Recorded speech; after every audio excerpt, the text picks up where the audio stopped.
What if Skinwalkers were real?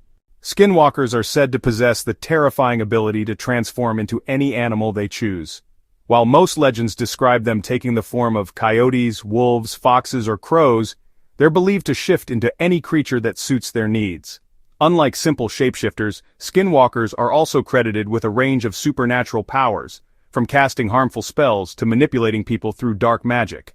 If such beings truly existed, many would try to hunt them down as they're infamous for committing foul deeds. Their tendency to appear as white animals would also put real albino animals at great risk, since hunters might mistake them for skinwalkers.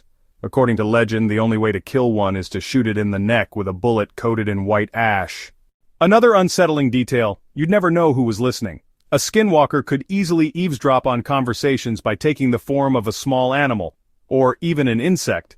In a world where laptops and smartphones already listen to us for ads, the idea of someone, or something, collecting information for blackmail or harm would be far more disturbing. And yet the allure of their powers would tempt many. The ability to morph into any animal, something straight out of the Animorphs books, is undeniably enticing. But to become a skinwalker, one must commit a horrific act, the murder of a close family member. While most people would never consider such a thing, there are those who might. Some might even go so far as to have children solely to kill them and gain these powers. This horrifying reality would tear families apart. Parents might grow paranoid about disciplining their children. Teenagers, especially vulnerable ones, could be manipulated by charismatic skinwalker leaders into committing the unthinkable.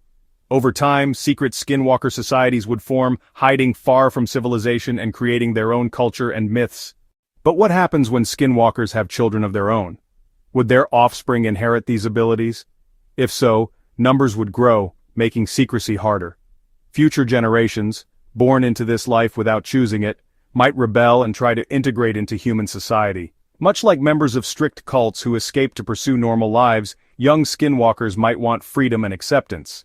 However, this would be anything but simple. Ordinary people would be terrified of them, knowing the dark acts tied to their powers. Even the most open-minded would view them with caution.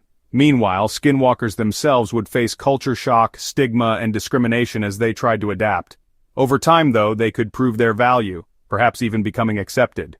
But such acceptance might come at a cost. Governments would likely step in to monitor or regulate skinwalkers, as seen in fictional parallels like the Mutant Registration Act in X-Men. Authorities might demand to know who they are, restrict when and where they can shapeshift, and limit the use of their abilities for national security.